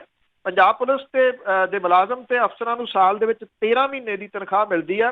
ਜੇ ਕੋਈ ਮੁਲਾਜ਼ਮ ਇਕੱਠੀ ਕਮਾਈ ਜਿਹੜੀ ਛੁੱਟੀ ਲੈਂਦਾ ਤਾਂ ਉਹਨੂੰ 13ਵੇਂ ਮਹੀਨੇ ਦੀ ਤਨਖਾਹ ਨਹੀਂ ਮਿਲਦੀ। ਔਰ ਇਹਦੇ ਵਿੱਚ ਇੱਕ ਹੋਰ ਅਹਿਮ ਗੱਲ ਇਹ ਆ ਕਿ ਜਿਹੜੀ ਪਿਛਲੀ ਸਰਕਾਰ ਸੀ 2016 ਦੇ ਵਿੱਚ ਜਾਂਦਿਆਂ ਜਿਹੜੀ ਉਹਨੇ 7000 ਪੁਲਿਸ ਮੁਲਾਜ਼ਮ ਭਰਤੀ ਕੀਤੇ ਸੀ, ਉਹਨਾਂ ਨੂੰ ਬੇਸਿਕ ਪੇ ਭਾਵ ਕਿ ਸਿਰਫ 10,000 ਰੁਪਏ ਦੇ ਉੱਤੇ ਜਿਹੜਾ ਜੀ ਉਹ ਭਰਤੀ ਕੀਤਾ ਸੀਗਾ। ਬਾਕੀ ਉਹਨਾਂ ਨੂੰ ਕੋਈ ਹੋਰ ਬੈਨੀਫਿਟ ਜਿਹੜੇ ਜੀ ਉਹ ਨਹੀਂ ਮਿਲਦੇ। 10,000 ਰੁਪਏ ਦੇ ਉੱਤੇ ਇਹ ਜਿਹੜਾ ਜੀ ਉਹ ਅਜੇ ਵੀ ਕੰਮ ਕਰ ਰਹੇ ਆ ਤੇ ਇਹਨਾਂ ਦੀਆਂ ਤਨਖਾਹਾਂ ਜਿਹੜੀਆਂ ਜੀ ਉਹ ਨਹੀਂ ਵਧੀਆਂ। ਹਾਂ, ਇਹਨਾਂ ਜ਼ਰੂਰ ਪੁਰਾਣੇ ਜਿਹੜੇ ਮੁਲਾਜ਼ਮ ਨੇ ਉਹਨਾਂ ਦੀਆਂ ਤਨਖਾਹਾਂ ਕਾਫੀ ਨੇ, ਪਰ ਜੇ ਡਿਊਟੀ ਦੇ ਆਸ ਦੇਖੀਏ ਤਾਂ ਇਹ ਕਿਹਾ ਜਾਂਦਾ ਕਿ ਇਹ ਪੁਲਿਸ ਦੀ ਜਿਹੜੀ ਖਿਝ ਹੈ ਉਹਦਾ ਪ੍ਰਮੁੱਖ ਕਾਰਨ ਇਹੀ ਜਿਹੜਾ ਜੀ ਹੈ ਕਿ ਇੰਨੇ ਘੰਟੇ ਉਹਨੂੰ ਡਿਊਟੀ ਕਰਨੀ ਪਈ। ਜੀ ਜੀ ਬਿਲਕੁਲ। ਤੇ ਅੱਗੇ ਗੱਲ ਕਰਦੇ ਆ, ਜੋ CBI ਨੇ ਕਲੋਜ਼ਰ ਰਿਪੋਰਟ ਦਿੱਤੀ ਸੀਗੀ, ਅਦਾਲਤ ਨੇ ਉਸ ਦਾ ਜਵਾਬ ਮੰਗਿਆ। ਬਿਲਕੁਲ ਜੀ, ਐਕਚੁਅਲੀ ਇਹ ਜਿਹੜਾ ਜੀ ਬੇਅਦਬੀ ਮਾਮਲਿਆਂ ਦੇ ਵਿੱਚ CBI ਦੀ ਕਲੋਜ਼ਰ ਰਿਪੋਰਟ ਤੇ ਪੰਜਾਬ ਸਰਕਾਰ ਦੇ ਵੱਲੋਂ ਦਾਇਰ ਪ੍ਰੋਟੈਸਟੀਸ਼ਨ ਜਿਹੜੀ ਸੀ ਜੀ ਇਹਦੀ ਸੁਣਵਾਈ ਜਿਹੜੀ ਮੁਹਾਲੀ ਦੀ ਅਦਾਲਤ ਦੇ ਵਿੱਚ ਜਿਹੜਾ ਜੀ ਚੱਲ ਰਹੀ ਆ। ਉੱਥੋਂ ਦੇ ਜਿਹੜਾ ਪੰਜਾਬ ਸਰਕਾਰ ਨੇ ਸਰਕਾਰੀ ਵਕੀਲ ਰਾਹੀਂ ਅਰਜ਼ੀ ਦਾਇਰ ਕਰਕੇ CBI ਦੀ ਕਾਰਜਕਾਰੀ ਦੇ ਉੱਤੇ ਪ੍ਰਸ਼ਨ ਚਿੰਨ੍ਹ ਲਾਉਂਦਿਆਂ ਜਾਂਚ ਟੀਮ ਨੂੰ ਗੁੰਮਰਾਹ ਕਰਨ ਦਾ ਦੋਸ਼ ਜਿਹੜਾ ਜੀ ਉਹ ਲਾਇਆ। ਜਿਹੜਾ ਸਰਕਾਰੀ ਵਕੀਲ ਹੈ ਉਹਨੇ ਇਹ ਕਿਹਾ ਕਿ CBI ਦੇ ਅਧਿਕਾਰੀ ਵਿਧਾਨ ਸਭਾ ਦੇ ਵਿੱਚ ਪਾਸ ਕੀਤੇ ਮਤੇ ਤੇ ਸਰਕਾਰ ਵੱਲੋਂ ਲਿਖੀਆਂ ਚਿੱਠੀਆਂ ਬਾਰੇ ਝੂਠ ਬੋਲ ਰਹੇ ਹੈ। ਇਹ ਬਹੁਤ ਅਹਿਮ ਹੈ ਜੀ, ਇਹ ਜਿਹੜਾ ਪੁਆਇੰਟ। ਸਰਕਾਰ ਦਾ ਕਹਿਣਾ ਹੈ ਕਿ ਪਿਛਲੇ 3 ਸਾਲਾਂ ਤੋਂ ਇਹ ਮਾਮਲਾ CBI ਦੇ ਸਪੁਰਦ ਸੀ, ਪਰ ਹਾਲੇ ਤੱਕ ਜਾਂਚ ਏਜੰਸੀ ਨੇ ਇਹਦੇ ਸੰਬੰਧੀ ਕੋਈ ਜਾਣਕਾਰੀ ਜਿਹੜੀ ਉਹ ਨਹੀਂ ਦਿੱਤੀ। ਔਰ ਪਿਛਲੇ ਸਾਲ 28 ਅਗਸਤ ਨੂੰ ਪੰਜਾਬ ਵਿਧਾਨ ਸਭਾ ਦੇ ਵੱਲੋਂ ਇਸ ਮਾਮਲੇ ਦੇ ਵਿੱਚ CBI ਤੋਂ ਜਾਂਚ ਵਾਪਸ ਲੈਣ ਸੰਬੰਧੀ ਮਤਾ ਪਾਸ ਕਰਨ ਮਗਰੋਂ ਅਗਲੇ ਦਿਨ ਕੇਂਦਰ ਸਰਕਾਰ ਦੇ ਪਰਸੋਨਲ ਵਿਭਾਗ ਦੇ ਰਾਹੀਂ CBI ਨੂੰ ਚਿੱਠੀ ਭੇਜੀ ਗਈ ਸੀ। ਇਸ ਤੋਂ ਬਾਅਦ ਬਾਜਾਖਾਨਾ ਦੇ ਵਿੱਚ ਬੇਅਦਬੀ ਮਾਮਲੇ ਦੇ ਨਾਲ ਸੰਬੰਧਿਤ ਦਰਜ ਕੀਤੇ ਕੇਸਾਂ ਦੀ ਜਾਂਚ ਲਈ CBI ਨੂੰ ਦਿੱਤੀ ਸਹਿਮਤੀ ਵਾਪਸ ਲੈਣ ਬਾਰੇ 6 ਸਤੰਬਰ ਨੂੰ ਨੋਟੀਫਿਕੇਸ਼ਨ ਜਾਰੀ ਕੀਤਾ ਗਿਆ ਸੀ। ਇਹਦੇ ਸੰਬੰਧੀ CBI ਨੂੰ 2 ਚਿੱਠੀਆਂ ਜਿਹੜੀਆਂ ਸੀਗੀਆਂ ਉਹ ਹੋਰ ਲਿਖੀਆਂ ਗਈਆਂ, ਪਰ ਜਾਂਚ ਏਜੰਸੀ ਨੇ ਸਰਕਾਰ ਨੂੰ ਕੇਸ ਵਾਪਸ ਨਹੀਂ ਕੀਤਾ, ਨਾ ਕੋਈ ਦਸਤਾਵੇਜ਼ ਦਿੱਤਾ, ਸਗੋਂ ਚੁੱਪ-ਚਪੀਤੇ ਕਲੋਜ਼ਰ ਰਿਪੋਰਟ ਜਿਹੜੀ ਉਹ ਪੇਸ਼ ਕਰਤੀ। ਤੇ ਹੁਣ CBI ਮੁੜ ਕੇ ਜਾਂਚ ਕਰਨ ਲਈ ਜਿਹੜਾ ਜੀ ਉਹ ਕਹਿ ਰਹੀ ਆ। ਇਹ ਵੀ ਮੰਗ ਕੀਤੀ ਗਈ ਕਿ CBI ਇਹ ਦੱਸੇ ਕਿ ਉਹਨਾਂ ਨੂੰ ਨੋਟੀਫਿਕੇਸ਼ਨ ਦੀ ਕਾਪੀ ਤੇ ਪੰਜਾਬ ਸਰਕਾਰ ਦੀ ਚਿੱਠੀ ਤੇ 2 ਯਾਦ ਪੱਤਰ ਮਿਲੇ ਜਾਂ ਨਹੀਂ। ਅਦਾਲਤ ਨੇ ਦੋਵਾਂ ਤਰ੍ਹਾਂ ਦੀਆਂ ਦਲੀਲਾਂ ਸੁਣਨ ਤੋਂ ਬਾਅਦ CBI ਨੂੰ 30 ਸਤੰਬਰ ਤੱਕ ਆਪਣਾ ਲਿਖਤੀ ਰੂਪ ਦੇ ਵਿੱਚ ਪੱਖ ਰੱਖਣ ਲਈ ਕਿਹਾ। ਰਾਮਪੁਰਾ ਦੇ ਸਾਬਕਾ ਵਿਧਾਇਕ ਜਿਹੜੇ ਆ ਹਰਬੰਸ ਸਿੰਘ ਜਲਾਲ, ਉਹਨੇ ਦੁਬਾਰਾ ਨਿੱਜੀ ਤੌਰ ਦੇ ਤੇ ਅਦਾਲਤ ਦੇ ਵਿੱਚ ਪੇਸ਼ ਹੋ ਕੇ 24 ਪੰਨਿਆਂ ਦੀ ਅਰਜ਼ੀ ਦਾਇਰ ਕਰਨ ਦੀ ਕੋਸ਼ਿਸ਼ ਕੀਤੀ, ਪਰ ਅਦਾਲਤ ਨੇ ਉਹਨਾਂ ਦੀ ਇਹ ਐਪਲੀਕੇਸ਼ਨ ਲੈਣ ਤੋਂ ਇਨਕਾਰ ਕਰਦਿਆਂ ਕਿਹਾ ਕਿ ਪਹਿਲਾਂ ਹੇਠਲੀ ਅਦਾਲਤ ਦੇ ਵਿੱਚ ਪਹੁੰਚ ਕੀਤੀ ਜਾਵੇ। ਔਰ ਸਾਬਕਾ ਵਿਧਾਇਕ ਨੂੰ ਇਹ ਵੀ ਕਿਹਾ ਗਿਆ ਕਿ ਅਗਲੀ ਤਰੀਕ ਤੇ 30 ਸਤੰਬਰ ਨੂੰ ਜੋ ਕਹਿਣਾ ਚਾਹੁੰਦੇ ਆ ਉਹ ਲਿਖਤੀ ਰੂਪ ਦੇ ਵਿੱਚ ਪੇਸ਼ ਕਰਨ। ਹਰਬੰਸ ਸਿੰਘ ਜਲਾਲ ਨੇ ਬਾਹਰ ਆ ਕੇ ਇਹ ਗੱਲ ਕਹੀ ਕਿ ਬੇਅਦਬੀ ਮਾਮਲਿਆਂ ਦੇ ਵਿੱਚ ਅਕਾਲੀ ਤੇ ਕਾਂਗਰਸੀ ਮਿਲੇ ਹੋਏ ਆ, ਜਿਹਦੇ ਕਰਕੇ ਇਸ ਕੇਸ ਦੀ ਜਾਂਚ ਹੁਣ ਤੱਕ ਕਿਸੇ ਕੰਢੇ ਨਹੀਂ ਲੱਗੀ। ਇਸ ਸਭ ਕਾਸੇ ਦੇ ਵਿੱਚ ਇੱਕ ਵੱਡੀ ਜਿਹੜੀ ਅਹਿਮ ਗੱਲ ਹੈ ਉਹ ਇਹ ਆ ਕਿ ਜੇ ਜਿਹੜਾ ਸਰਕਾਰ ਦਾ ਪੱਖ ਹੈ ਜੇ ਉਹਨੂੰ ਤੁਸੀਂ ਗੌਰ ਨਾਲ ਵਿਚਾਰੋ, ਉਹ ਕਹਿੰਦੇ ਕਿ 2 ਚਿੱਠੀਆਂ ਅਸੀਂ ਲਿਖੀਆਂ 6 ਸਤੰਬਰ ਨੂੰ ਪਿਛਲੇ ਸਾਲ, 1 ਸਾਲ ਜਿਹੜਾ ਜੀ ਹੋ ਗਿਆ। ਉਹ ਕਹਿੰਦੇ ਕਿ CBI ਨੇ ਇਹਦਾ ਜਵਾਬ ਨਹੀਂ ਦਿੱਤਾ। 1 ਸਾਲ ਇੰਤਜ਼ਾਰ ਕਿਉਂ ਕੀਤਾ ਗਿਆ ਇਸ ਚੀਜ਼ ਦਾ ਕਿ CBI ਜਵਾਬ ਨਹੀਂ ਦੇ ਰਹੀ? ਜੇ CBI ਜਵਾਬ ਨਹੀਂ ਸੀ ਦਿੰਦੀ ਤੇ ਲੋਕਾਂ ਨੂੰ ਤਾਂ ਇਸ ਗੱਲ ਤੋਂ ਜਾਣੂ ਜਿਹੜਾ ਜੀ ਉਹ ਹੋਣਾ ਚਾਹੀਦਾ ਸੀ। ਇਹਦਾ ਮਤਲਬ ਇਹ ਕਿ CBI ਨੂੰ ਜਾਣਬੁੱਝ ਕੇ ਜਿਹੜਾ ਜੀ ਉਹ ਸਭ ਕਾਸੇ ਨੂੰ ਇਗਨੋਰ ਕੀਤਾ ਗਿਆ। ਇਹ ਪਤਾ ਸੀਗਾ ਕਿ CBI ਜਿਹੜੀ ਆ ਉਹ ਕਲੋਜ਼ਰ ਰਿਪੋਰਟ ਲਾਊਗੀ ਤੇ ਆਪੇ ਹੀ ਇਹ ਸਾਰਾ ਮਾਮਲਾ ਜਿਹੜਾ ਜੀ ਉਹ ਭੰਬਲ ਭੂਸੇ ਦੇ ਵਿੱਚ ਪੈ ਜਾਣਾ। ਔਰ ਜਿਹੋ ਜਿਹੇ ਭੰਬਲ ਭੂਸੇ ਦੇ ਵਿੱਚ ਇਹ ਪਾ ਦਿੱਤਾ ਗਿਆ, ਉੱਥੋਂ ਆਪਾਂ ਬਾਰ-ਬਾਰ ਜਿਹੜੀ ਜੀ ਇਹ ਗੱਲ ਕਰਦੇ ਹਾਂ ਕਿ ਹੁਣ ਅੱਗੋਂ ਜਿਹੜਾ ਜੀ ਇਹਨਾਂ ਮਾਮਲਿਆਂ ਦੇ ਉੱਤੇ ਇਨਸਾਫ ਮਿਲ ਸਕਣਾ ਮੌਜੂਦਾ ਹਾਲਾਤਾਂ ਦੇ ਵਿੱਚ ਬਹੁਤ ਔਖਾ ਹੈ। ਬਿਲਕੁਲ ਨੇ ਜੀ, ਬਹੁਤ ਉੱਪਰ ਤੱਕ ਚੱਲਦੀਆਂ ਨੇ ਜਿਹੜੇ ਇਸ ਦੇ ਵਿੱਚ ਦੋਸ਼ੀ ਆ। ਤਾਂ ਅੱਗੇ ਗੱਲ ਕਰਦੇ ਹਾਂ ਪੰਜਾਬ ਦੇ ਵਿੱਚ ਜੋ ਬੋਰਡ ਲੱਗੇ ਹੋਇਆ ਇੰਗਲਿਸ਼ ਦੇ ਵਿੱਚ, ਉਹਨਾਂ ਦਾ ਮਾਮਲਾ ਭਖਿਆ ਹੋਇਆ। ਬਾਬੇ ਨਾਨਕ ਦੇ ਪ੍ਰਕਾਸ਼ ਪੁਰਬ ਬਾਰੇ ਥਾਂ ਤੇ ਬੋਰਡ ਲੱਗੇ ਹੋਏ ਆ। ਦੇਖੋ ਜੀ, ਜਿੱਥੇ ਮਾਮਲਾ ਭਖਿਆ ਹੋਇਆ ਜੀ, ਇੱਥੇ ਗ੍ਰਹਿ ਮੰਤਰੀ ਦੇ ਵੱਲੋਂ ਜਿਹੜਾ ਬਿਆਨ ਦਿੱਤਾ ਗਿਆ ਸੀਗਾ ਪਿਛਲੇ ਦਿਨੀ, 1 ਰਾਸ਼ਟਰ 1 ਭਾਸ਼ਾ, ਉਹ ਭਖਿਆ ਹੋਇਆ। ਇੱਥੇ ਭਾਸ਼ਾ ਵਿਭਾਗ ਦੇ ਵਿੱਚ ਜੋ ਕੁਝ ਹੋਇਆ ਪਿਛਲੇ ਦਿਨੀ ਜਦੋਂ ਹਿੰਦੀ ਦਿਵਸ ਮਨਾਇਆ ਗਿਆ, ਉਹ ਮਾਮਲਾ ਭਖਿਆ ਹੋਇਆ। ਥਾਂ ਤੋਂ ਬਿਆਨਬਾਜ਼ੀ ਆ ਰਹੀ ਆ। ਜਿਹੜਾ ਸੈਂਟਰ ਦੀ ਸਰਕਾਰ ਦੇ ਵੱਲੋਂ ਗ੍ਰਹਿ ਮੰਤਰੀ ਨੇ ਬੋਲਿਆ, ਉਸ ਮਸਲੇ ਦੇ ਉੱਤੇ ਨਾ ਅਕਾਲੀ ਦਲ ਬੋਲਿਆ, ਨਾ ਕਾਂਗਰਸ ਜਿਹੜੀ ਆ ਜੀ ਸੱਤਾਧਾਰੀ ਧਿਰ ਉਹਨਾਂ ਦੇ ਵੱਲੋਂ ਕੋਈ ਵੀ ਜਿਹੜਾ ਜੀ ਉਹ ਬੋਲਿਆ। ਪੰਜਾਬ ਦੇ ਵਿੱਚ ਭਾਸ਼ਾ ਵਿਭਾਗ ਦੇ ਵਿੱਚ ਜੋ ਕੁਝ ਹੋਇਆ ਉਸ ਮਸਲੇ ਦੇ ਉੱਤੇ ਵੀ ਇਹ ਦੋਏ ਧਿਰਾਂ ਜਿਹੜੀਆਂ ਜੀ ਚੁੱਪ ਵੱਟੀ ਬੈਠੀਆਂ ਨੇ। ਹੁਣ ਇਹ ਨਵਾਂ ਮਾਮਲਾ ਤੁਸੀਂ ਦੇਖੋ ਕਿ ਜਦੋਂ ਭਾਸ਼ਾ ਨੂੰ ਲੈ ਕੇ ਪੰਜਾਬ ਦੇ ਵਿੱਚ ਇੰਨਾ ਕੁਝ ਜਿਹੜਾ ਜੀ ਉਹ ਹੋ ਰਿਹਾ, ਲੋਕ ਜਿਹੜੇ ਆ ਉਹ ਵਿਰੋਧ ਇਹਦਾ ਕਰ ਰਹੇ ਆ, ਇਕਜੁੱਟ ਹੋ ਕੇ ਵਿਰੋਧ ਜਿਹੜਾ ਉਹ ਕਰ ਰਹੇ ਆ। ਉਹਦੇ ਬਾਵਜੂਦ ਸਰਕਾਰ ਨੇ ਜਿਹੜਾ ਜੀ ਗੁਰੂ ਨਾਨਕ ਸਾਹਿਬ ਦਾ ਜਿਹੜਾ ਗੁਰਪੁਰਬ ਮਨਾਉਣਾ ਹੈ ਸੁਲਤਾਨਪੁਰ ਦੇ ਵਿੱਚ, ਉਹਦੇ ਸੰਬੰਧੀ ਵੱਡੇ ਵੱਡੇ ਹੋਰਡਿੰਗ ਜਿਹੜੇ ਜੀ ਉਹ ਲਾ ਦਿੱਤੇ। ਇਹ ਹੋਰਡਿੰਗਸ ਜਿਹੜੇ ਨੇ ਉਹ ਇੰਗਲਿਸ਼ ਦੇ ਵਿੱਚ ਨੇ। ਇਹਦੇ ਉੱਤੇ ਗੁਰੂ ਨਾਨਕ ਸਾਹਿਬ ਦੀ ਫੋਟੋ ਆ ਇੱਕ ਪਾਸੇ ਮੁੱਖ ਮੰਤਰੀ ਕੈਪਟਨ ਅਮਰਿੰਦਰ ਸਿੰਘ ਹੋਰਾਂ ਦੀ ਫੋਟੋ ਆ। ਇੰਗਲਿਸ਼ ਦੇ ਵਿੱਚ ਲੱਗੇ ਜਿਹੜੇ ਬੋਰਡ ਨੇ ਉਹਨਾਂ ਨੇ ਇਹ ਸਵਾਲੀਆ ਚਿੰਨ੍ਹ ਫੇਰ ਜਿਹੜਾ ਜੀ ਉਹ ਖੜਾ ਕਰਤਾ ਕਿ ਲੋਕ ਆਪਣੀ ਇੱਥੋਂ ਦੀ ਮਾਂ ਬੋਲੀ ਦੇ ਵਾਸਤੇ ਲੜਨ ਦੇ ਯਤਨਾਂ ਦੇ ਵਿੱਚ ਨੇ ਕਿ ਅਸੀਂ ਉਹਦੀ ਬਣਦੀ ਜਿਹੜੀ ਰਿਸਪੈਕਟ ਹੈ ਉਹ ਕਾਇਮ ਰੱਖਣੀ ਆ। ਜਦੋਂ ਲੋਕ ਇੰਨੇ ਜਿਹੜਾ ਲੜਨ ਦੇ ਰੌਂਗ ਦੇ ਵਿੱਚ ਨੇ ਤੇ ਸਰਕਾਰ ਦੇ ਕੰਨਾਂ ਦੇ ਉੱਤੇ ਕੋਈ ਜੂ ਇਹਦੇ ਮਾਮਲੇ 'ਚ ਨਹੀਂ ਸਰਕ ਰਹੀ, ਬਲਕਿ ਇੰਗਲਿਸ਼ ਦੇ ਵਿੱਚ ਇਹ ਬੋਰਡ ਜਿਹੜੇ ਆ ਜੀ ਉਹ ਸਾਰੇ ਸ਼ਹਿਰਾਂ ਨੂੰ ਜਾਂਦੇ ਹਾਈਵੇਜ਼ ਤੇ ਸ਼ਹਿਰਾਂ ਦੇ ਵਿੱਚ ਜਿਹੜੇ ਚੌਕ ਨੇ ਉਹਨਾਂ ਦੇ ਉੱਤੇ ਲਾ ਦਿੱਤੇ ਨੇ। ਪੰਜਾਬੀ ਭਾਸ਼ਾ ਦੇ ਜਿਹੜੇ ਪ੍ਰੇਮੀ ਨੇ ਉਹ ਇਹ ਕਹਿੰਦੇ ਆ ਕਿ ਜੇ ਸਰਕਾਰ ਰਾਜ ਭਾਸ਼ਾ ਪੰਜਾਬੀ ਦਾ ਨਿਰਾਦਰ ਕਰਕੇ ਅੰਗਰੇਜ਼ੀ ਨੂੰ ਉਤਸ਼ਾਹਿਤ ਕਰ ਰਹੀ ਆ ਤਾਂ ਬਾਕੀ ਲੋਕਾਂ ਨੂੰ ਕਿਵੇਂ ਜਿਹੜਾ ਜੀ ਉਹ ਰੋਕਿਆ ਜਾ ਸਕਦਾ। ਪੰਜਾਬੀ ਦੇ ਬੋਰਡਾਂ ਦੀ ਗਿਣਤੀ ਬਹੁਤ ਘੱਟ ਹੈ, ਲੱਗੇ ਨੇ ਕੁਝ ਜਿਹੜੇ ਨੇ, ਪਰ ਮੈਕਸੀਮਮ ਜਿਹੜੇ ਨੇ ਉਹ ਇੰਗਲਿਸ਼ ਦੇ ਵਿੱਚ ਨੇ। ਔਰ ਇਸ ਕਰਕੇ ਜਿਹੜਾ ਜੀ ਇਹਦੇ ਉੱਤੇ ਹੁਣ ਲੋਕ ਜਿਹੜੇ ਆ ਜੀ ਉਹ ਇਤਰਾਜ਼ ਜਤਾ ਰਹੇ ਆ। ਇਹ ਸਮਾਗਮ ਜਿਹੜੇ ਸੁਲਤਾਨਪੁਰ ਲੋਧੀ ਦੇ ਵਿੱਚ 5 ਤੋਂ 12 ਨਵੰਬਰ ਤੱਕ ਜਿਹੜੇ ਹੋਣੇ ਆ, ਇਹਦੇ ਸੰਬੰਧੀ ਸਰਕਾਰ ਨੇ ਜਿਹੜੇ ਆ ਜੀ ਇਹ ਵੱਡੇ ਬੋਰਡ ਲਾਏ ਆ। ਜਿਹੜੇ ਪੰਜਾਬੀ ਪ੍ਰੇਮੀ ਨੇ ਉਹ ਇਹ ਕਹਿ ਰਹੇ ਆ ਕਿ ਇਹ ਪੰਜਾਬੀ ਦੇ ਨਾਲ ਹੀ ਵਿਤਕਰਾ ਨਹੀਂ ਕੀਤਾ ਜਾ ਰਿਹਾ, ਬਲਕਿ ਜਿਸ ਗੁਰੂ ਦਾ ਗੁਰਪੁਰਬ ਮਨਾਉਣ ਦੀ ਗੱਲ ਜਿਹੜੀ ਜੀ ਉਹ ਕੀਤੀ ਜਾ ਰਹੀ ਆ ਉਹਦੀ ਤਾਂ ਆਪਣੀ ਬਾਣੀ ਜਿਹੜੀ ਆ ਜੀ ਉਹ ਗੁਰਮੁਖੀ ਦੇ ਵਿੱਚ ਹੈ। ਇਸ ਚੀਜ਼ ਨੂੰ ਹੀ ਧਿਆਨ ਦੇ ਵਿੱਚ ਜਿਹੜਾ ਜੀ ਉਹ ਰੱਖ ਲਿਆ ਜਾਂਦਾ, ਪਰ ਅਜਿਹਾ ਰੱਖਿਆ ਨਹੀਂ ਜਿਹੜਾ ਜੀ ਉਹ ਗਿਆ।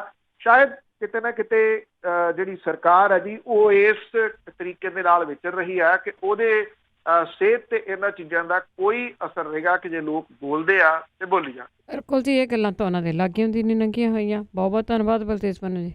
ਮਿਹਰਬਾਨੀ ਜੀ, ਧੰਨਵਾਦ ਜੀ, ਸਤਿ ਸ਼੍ਰੀ ਅਕਾਲ ਜੀ। ਤੇ ਸਰੋਤੇ ਸਨ ਬਲਤੇਜ ਪੰਨੂ ਜੀ ਸਾਡੇ ਨਾਲ ਜੁੜਦੇ ਨੇ, ਕਰਦੇ ਨੇ ਖਬਰਾਂ। ਇਸੇ ਦੇ ਨਾਲ ਅੱਜ ਦਾ ਬੁਲਟਨ ਇੱਥੇ ਸਮਾਪਤ। ਬਲਵਿੰਦਰ ਕੌਰ ਵੱਲੋਂ ਆਪ ਸਭ ਨੂੰ ਪਿਆਰ ਭਰੀ ਸਤਿ